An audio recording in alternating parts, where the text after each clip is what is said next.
Highland Cycles, this is Morgan. Drew Holland, what's happening? Hey guys, it's Morgan. Welcome back to another weekly slog here at Highland Cycles in Montrose, Colorado. If you are new here, if you got here because of some other series of videos or some video where I'm making fun of Jeff Slavens or goofing off or whatever, this is our weekly slog or shop vlog where we show you all kinds of cool dirt bike stuff. We show you tool reviews, mail time, diagnose things, we struggle and pull our hair out, whatever. It is the week in the life of a small independent motorcycle shop in Western Colorado. And it's a lot of fun. We have a ton of fun here. Guys that have been here a long time, give us a thumbs up, give it a rock and roll sign. You guys know you love it. If you're new here, consider watching all the way to the end. Ooh, and that does sink because the air ram doesn't hold air all the time. Yeah, consider sticking with us for the whole video, and then maybe consider hitting the subscribe button. It does mean a lot. Yeah, we're going to be doing some cool stuff this week. Here we go. All right, guys, first on the lift today, actually, so that 250F from last week is still here. We're waiting on the accelerator pump. Should be here tomorrow, the diaphragm for that. But right now, we're going to work on this XCF. This is a 450 XCF, even though it looks like an EXCF. This customer had us build him an EXC out of his XC because he wanted the horsepower, suspension, and all that stuff out of the XC. But he wanted to be street legal. So we made it street legal. We did all that good stuff. So it's great. Problem is, he obviously doesn't ride it enough. Look at it. It's freaking super shiny and clean. And we're going to have a long talk with Mr. Ekman about that. We're going to hopefully get him back on the bike. So yeah, unfortunately, he has not spent nearly enough time on this thing. Because of that, some O-rings and things have dried out. The fuel pump and everything, all that good stuff where we bolted on to the tank here, leaks when you run it. So we got all new O-rings and stuff for the fuel pump and things. So we're going to start with that. Then we're going to go through this thing with a fine-tooth comb. We're going to change the oil, clean the air filter, go through everything, touch all the nuts and bolts to make sure it's tip-top and perfect because he is planning on riding it this year. So yeah, let's get after it. All right, guys. First thing I have to say is massive thank you to Mr. Ekman for this not being completely full of gas. Oh, I'm dropping things. But yeah, huge thank you, David. I swear, everybody who brings one of these things in that needs the fuel tank off, the thing is completely full. So massive thank you for that. All right, guys, we got the KTM kit, which is ridiculously expensive at $71, but it comes with everything, so it's easier to deal with than trying to source all these little O-rings that are different thicknesses and diameter anyway. So it comes with this big O-ring too, which goes here, so we're going to replace all of them.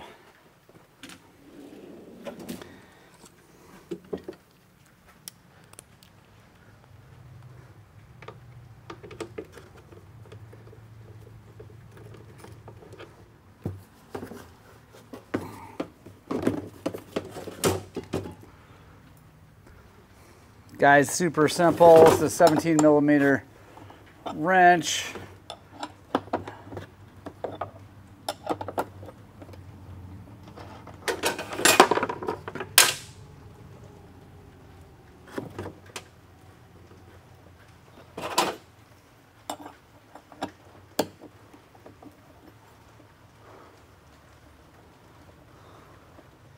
So we have an O-ring here, an O-ring here,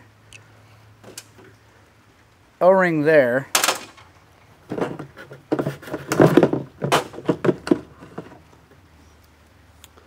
got an O-ring there, and we got the big O-ring there.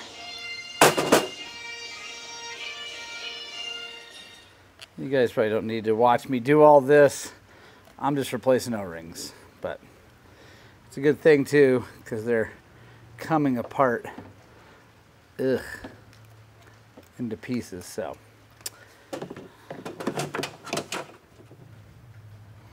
even this one's gross. That's what happens, folks, when you let your bike sit too long. Don't do that.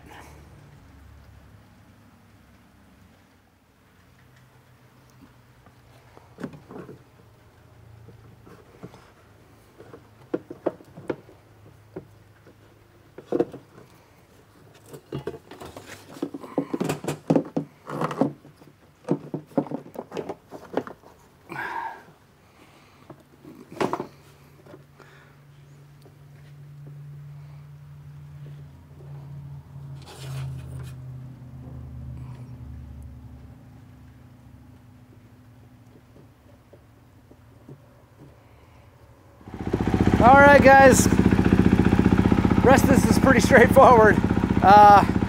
It's such a clean bike. I doubt there's anything really wrong with it. It's obviously running good now. I spilled some gas up here, so that's why that's shiny. But if we look down here, it's nice and dry like it's supposed to be. Super happy about that. It fired right up, so I don't think we have any issues with the fuel system. And all the lights and everything seem to be working. This is a street legal motorcycle, so we will check that stuff. Make sure, there we go. Brake lights working, all that good stuff. I don't know if he's got a horn. Yeah. Horn works. Anyway, if I find anything super interesting, I'll bring you guys back in. Otherwise, we'll get on to something cooler. All right, guys, next on the lift is a 520 KTM. Cue all the RFS nerds who are going to freak out saying this is the best bike KTM ever built, and they wish they still built it, and all that good stuff. So, I don't totally disagree with that sentiment, but I also don't love this motor. When it's working, it's great. When it starts to not work, it becomes a nightmare. You can ask the KTM guys at the KTM dealership here in town. They will tell you the same thing. This one is in because it does not start. I don't know. Oh, battery's dead, so we'll be using a jumper on that. We got to figure out what is going on. I don't think it's just the battery, but let's find out. So I'm going to turn the gas on. Yeah, there's plenty of gas in it. Maybe I'm going to turn the gas on. It's pretty stiff.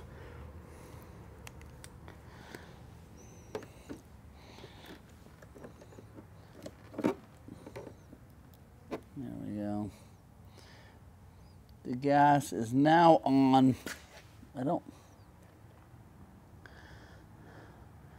There's not a good float bolt drain, unfortunately. But that's okay. We're going to do some more checks. So I'm going to start with how I diagnose a no start, like the kind of the initial process. So fortunately, this has a Kickstarter. So let's crawl up here and see what the compression feels like. So obviously, this is not giving us 100%. Pretty good. I could just stand up.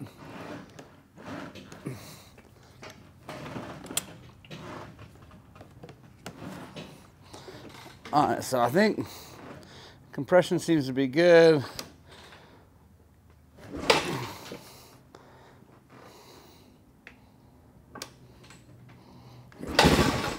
Oh.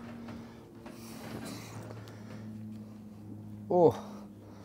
The throttle is all the way stuck. Oh, there it goes. My guess is maybe a carburetor situation, but let's see.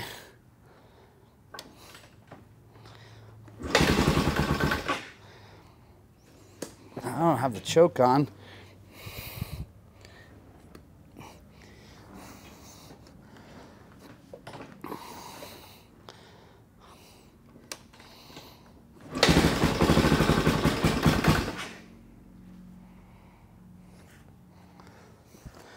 All right, so we know it has spark, and we know it has compression, and we know there is at least some fuel in the situation. So we're on the right track, and this is awesome. The steering stabilizer tower is just doing that, so that's cool. We can fix that though. Let's see if we can.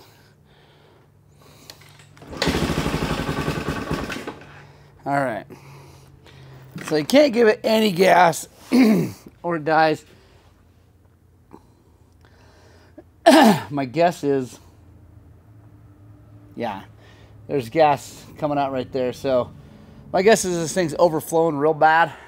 I'm gonna grab my Tusk little battery charger, hook up this battery and see if we can't make it turn over with the starter. If that works, then I think it's just a carb situation. So, 1 second.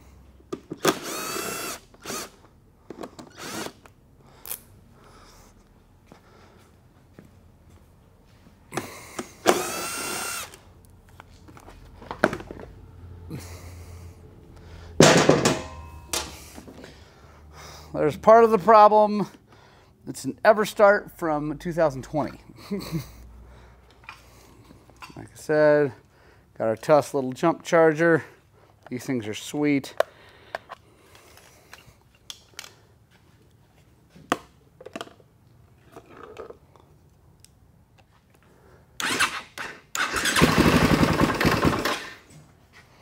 Turn the gas off and we'll see if it gets any better.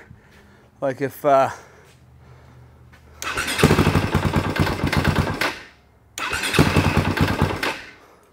got some brake clean. I know it's kind of acting like it's too rich, but I bet it's just leaking out of the carburetor because the float's stuck, but I bet one of the jets is stuck, so.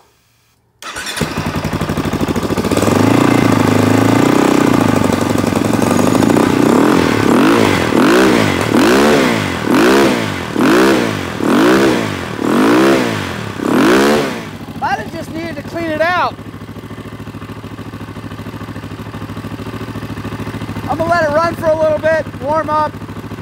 Let's check the charging system.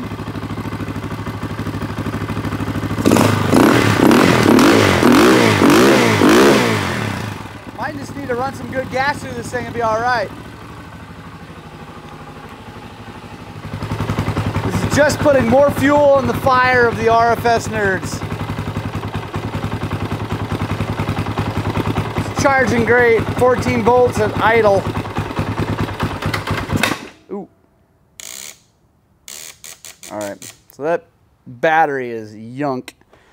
I'm gonna recommend cleaning this carburetor, going through it, getting all new parts, because I'm guessing that it's been a while. So, and we did have the leak, and it's definitely, the skid plate is filling with gas. So, but I bet that's it. So, yeah. Gonna give this guy a call. Make sure he's down. I'm sure he will be, because it is a nice clean bike. There's nothing really wrong with it. I might get him a new petcock and all new carb parts. And then I think we'll be good. I mean, the thing seems to run just fine when it cleans out. Like, it's overflowing. I think that's why, like, we got it to run there and it cleaned out and everything seemed to be good.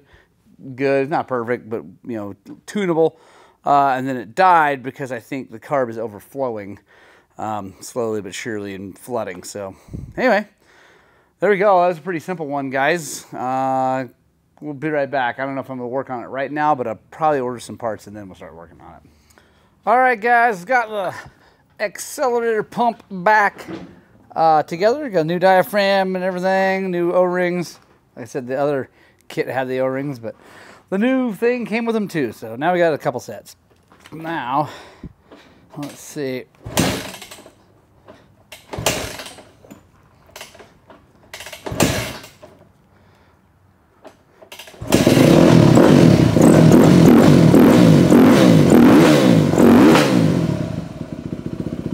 Good. I already started it once. I already knew what it was going to do.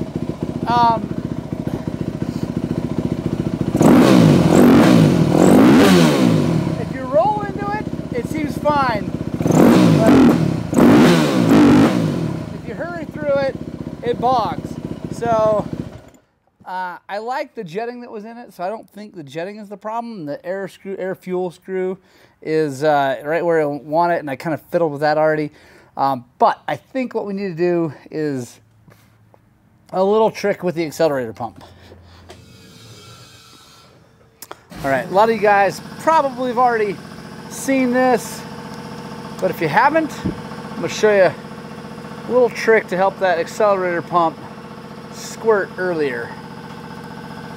Because to me, it seems like it's a little lean on the bottom, and 4-strokes are kind of like that because they actually don't draw vacuum nearly as much as a 2-stroke. So even though it's got a pilot circuit, it doesn't want to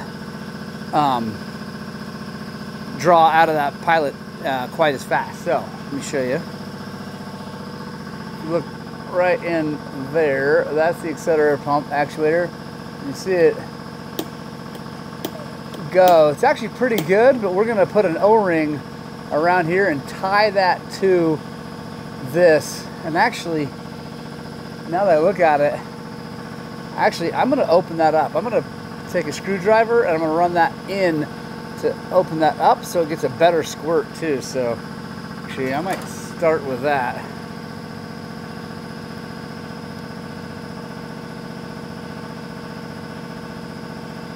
There we go.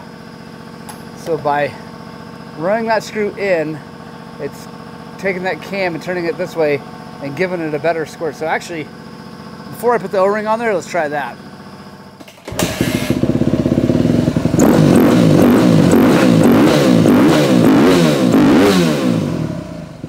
That feels a little bit better.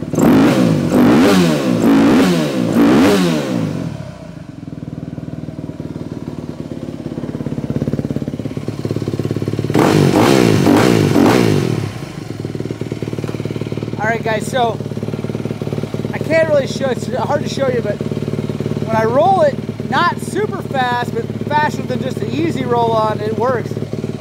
And you can see that cam is following that thing out of the way, but when you go faster, there's a lag. So I'm gonna get that O-ring on there. So if I go easy on the opening, it follows it pretty good. But if I go fast, you can see it, a gap develops. So I think we'll put that O-ring on there. That was always a super trick back when these carburetors were current. Let's see if I can show you. Look right there. You can see the O-ring. So let's fire it up and see if it's any better.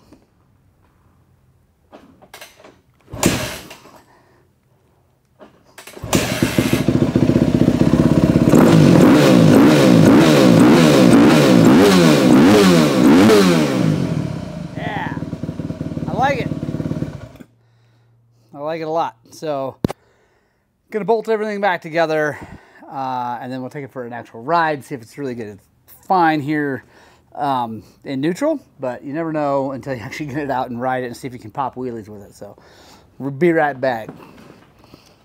All right guys, next on the lift is this 125 SX of Mr. Avery Buston, who is going to do some supercross racing this weekend. Pretty excited to get this thing in here and get it dialed in for him. Not a lot going on. We do need a brake lever, which we have right here. We're going to set his suspension clickers more for supercross, and then we're just going to change oil, the air filter, all that good stuff. I got to answer this phone. Highland Cycles, this Morgan.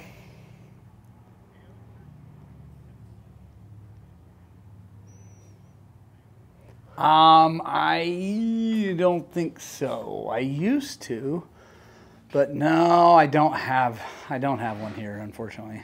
I mean, I got asking if I have it. A riveting chain tool for sale, which I had one once for like 5 years and I finally sold it. So anyway, yeah, nothing big, nothing crazy on this, but yeah, I'll let you know what we end up doing with the clicker settings to get them dialed in for Supercross. I mean, it's just stock suspension. We haven't valved this or anything like that, but it is an SX bike, so we should be able to get them at least close enough. And yeah, let's get into it. All right, guys, got everything done on the 125. Got the air filter cleaned and oiled. Got oil changed. We're using Bel-Ray Gear Saver 80 weight, my favorite stuff. Checked all the nuts and bolts were all good. I need to check and make sure that it's running okay. He said that doing a little bit of maybe of a funky thing on the start line, like when he's, you know, in gear, revved up, getting ready for the gate to drop. Maybe doing something a little bit odd, so I'm gonna check that out. It also might be just fine. But clicker settings, guys, I ended up doing 10 out on the rebound and 8 out on the compression, front and rear. That should be good. Should be nice and stiff, but not so stiff that it can't handle the braking bumps and things like that. So yeah, go test ride this thing, make sure it's all good, and then we'll get on to the next job. All right, guys, I just took it for a rip, and it's definitely not quite right. So it's pretty good, but there's something off in the mid-range, and he hasn't really complained about the running normally, but it's definitely not quite right. So I'm going to take this carburetor apart. I don't think I need to take it all the way off because on these, at least this style bike, we can take this motor mount off and we can turn it this way, get the top cap off, check the needle position. It feels like a needle position thing. And then we can spin it to check the main jet. So yeah, let's do that. All right, got the slide off. See where we are.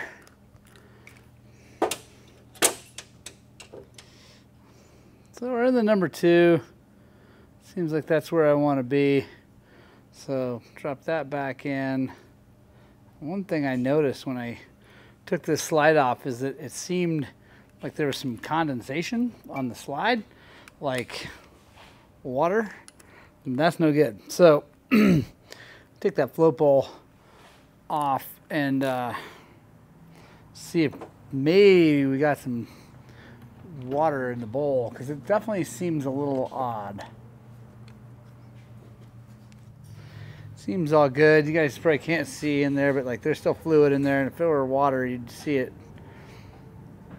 separate from there. So I think that's all right. Let's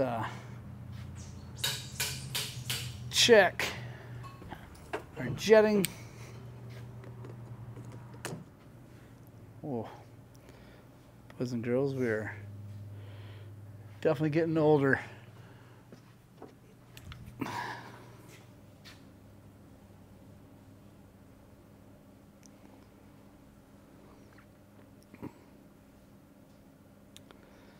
Looks like a 500. I'm gonna check and see what it's supposed to be. All right, guys, next on the lift is my set of wheels. I'm so excited, guys. I haven't mentioned it here on the vlog. I posted it on our socials, but we are now dealing with Urmosi. Boom, the Urmosi A90 rim Enduro Pro Series. Super excited about these things, guys. Actually, I'm just dealing with them through Ben at First Track Motorsports. So if you want a set of these, you can go to firsttrackmoto.com/Highlands Cycles. It's in the link in the description. You'll get our normal discount that way. And then there's also a discount code. You can, anyway, blah, blah, blah, blah, blah. Advertising, blah, blah, blah. Anyway, I'm excited. Ben just picked up these wheels and he contacted me saying, do you want to test a set of these wheels? I said, I absolutely do, because these are really cool. The price point is not bad. It's like 400 and something bucks a wheel, built, ready to go. They do not come with rotors. They do not come with a sprocket. But here's the thing. These are built in the same factory as DID, and it's really, really cool because these are actually forged hubs, super, super strong. Then obviously CNC machined to be the right shape. And then we've got 70-75 aluminum rims. We've got stainless steel spokes, big, fat, happy stainless steel spokes.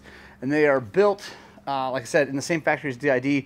So built with like laser guided thing, robot. Anyway, like all wheels though, after we ride them, we're still gonna have to test, check the spokes and make sure they're good. Can't just like put them on and go.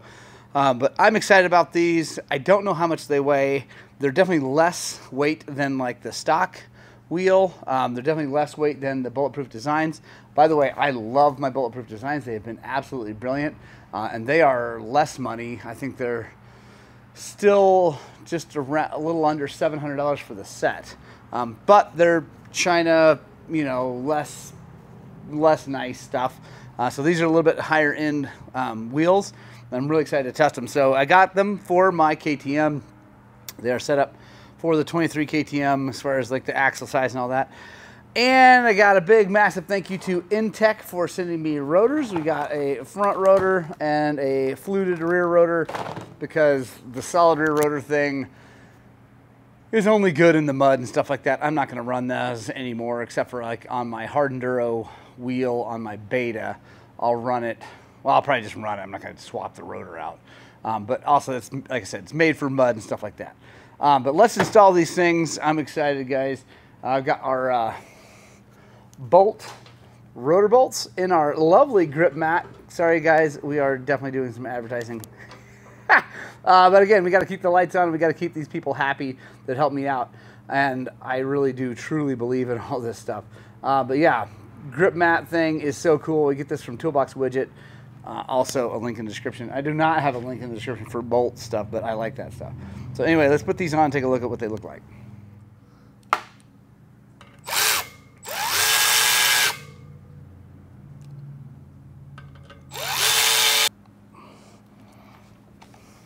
Boom. Those are pretty. Oh man, it's looking good. I am waiting. I'm not going to have these on the bike this weekend, unfortunately, to ride because I'm waiting on a rear sprocket from DDC. My good friend Nate Delaney is a little behind on sprockets right now. He's so busy. He sells a ton of sprockets that, yeah, he doesn't have the right size. So I'm waiting on that. That should be here very, very soon. Hopefully this coming week, and we can get these things on. But yeah, we're getting close. Guys, I'm going to be running the Motion Pro Light Lock rim locks on these. I'm trying to keep these wheels about as light as I can, just to see if they feel any different. Also, I mean, definitely light wheels make a bigger difference than light anything else on a motorcycle because it's unsprung and rotational weight all at the same time. You want to keep that as low as humanly possible to make the bike handle as good as you can. So super excited about that, guys. I got to pull those things off, and then we're going to do a set of forks right over there. All right, guys, we are getting ready to do these fork seals. These are off of an XCW, a newer one. You can tell by the red and white clickers on the top and the preload adjusters. And also, well, I guess you can tell by that, the Erzberg Rodeo. So all the Erzberg bikes were W's. But real quick, just wanted to show you our first set of spheres that we sold to actually revalve and do a full valving setup on a YZ250X. Really excited about that. Dalsagio got us those really quickly.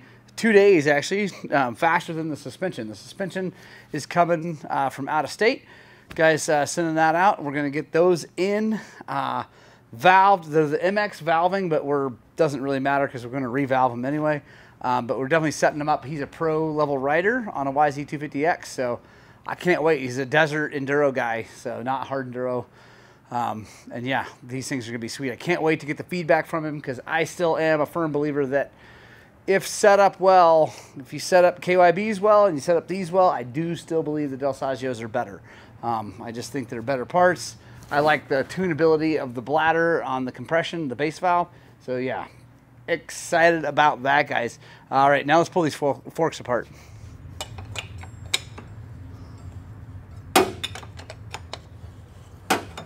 And guys, I haven't really talked much about these things. I love these things. Most people call them pig mats. These guys call them Ultrazorbs, which is honestly pretty fun to say. But yeah, they're oil absorbent. They're freaking amazing. I get them from our good friend Brian Lynn at Medline. I don't have a link or affiliation or anything like that. He sends them to us, and they're freaking amazing. So yeah, big fan of those. Especially when you're doing forks. I don't have, honestly, the best setup for suspension. Like, this tray is amazing, but the way my vise sits, it doesn't sit over it. And anyway, I get oil on the ground a fair amount. So with that down there in a pan, it makes my life way better.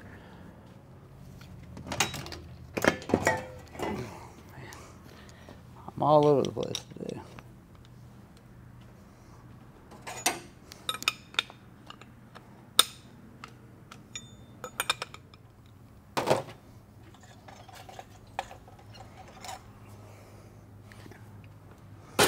These things are super simple, guys. These Explorer forks are just like open chamber style forks. Super crazy easy to do.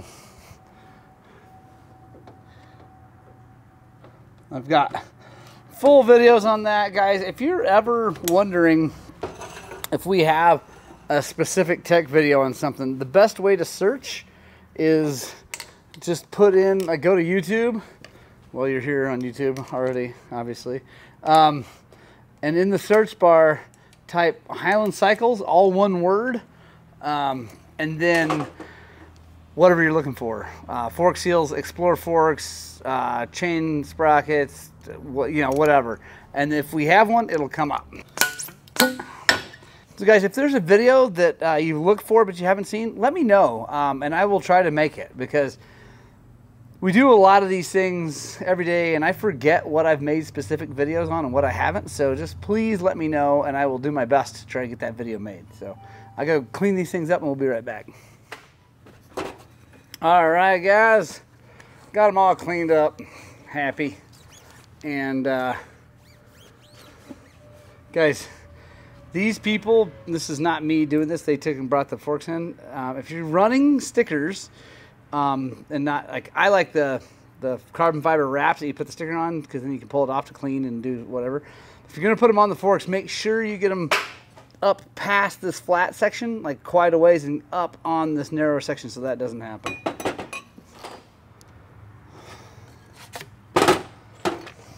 I've shown you guys this before, but I actually really like the KTM full kit. There's the part number. Pause it, read that.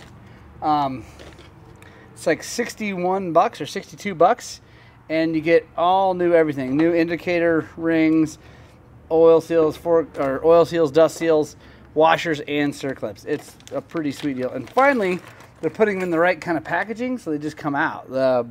Before, they're like shrink wrapped onto the card. It's the stupidest thing ever. Quick, if you don't know, we go indicator ring, dust seal goes that way on this style fork. Then on KTM, I put the circlip on because these are hard to stretch over that.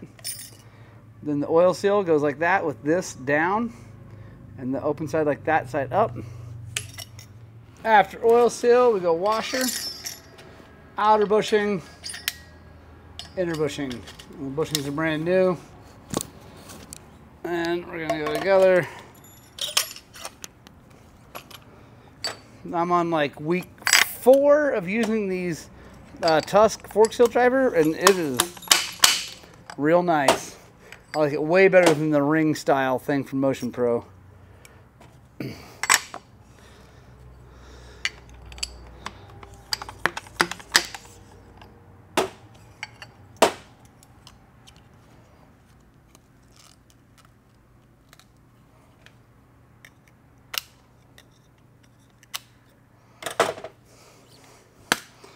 There we go. Now, take your cartridge, slide it in. It keys into the bottom, so you just kind of put your finger up in here and kind of move that around till it goes in. Got our base valve, clean that up a little bit.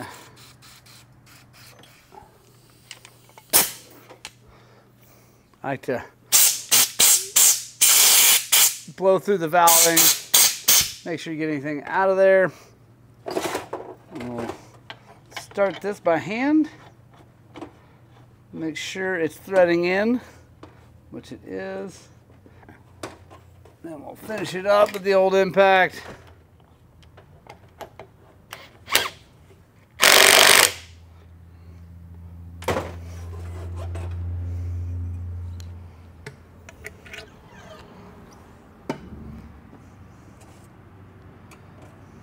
Put our protector spacer ring in. Get that down in there. Now we're going to fill this sucker with KYB 01M, which is 5-weight fork oil. We're not going to fill it all the way, but we're going to put a bunch in. And on this style fork, guys, you just got to pump it up and down. Make sure it bleeds, because it will bleed itself. Like, it'll get oil down into wherever it needs to go over time if you just put it on the bike, but you won't get the oil height correct. So, all right, now we're using our Motion Pro tool, suck it out. There's actually quite a few pretty cool tools for this. This one just works with our Mighty Vac. Sorry, you guys are way over there, but you know what this looks like. I don't need to show you this again. Got it set for 110.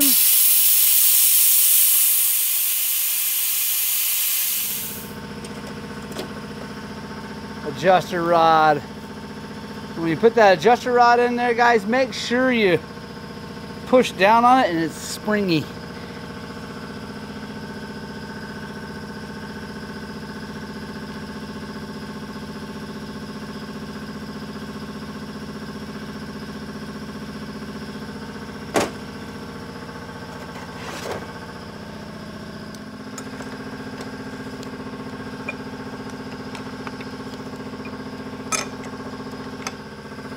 There we go. Fork seals all done. One fork, that is. And yeah, on to the next one. I'm obviously not going to film the next one, guys, because it's exactly like this one.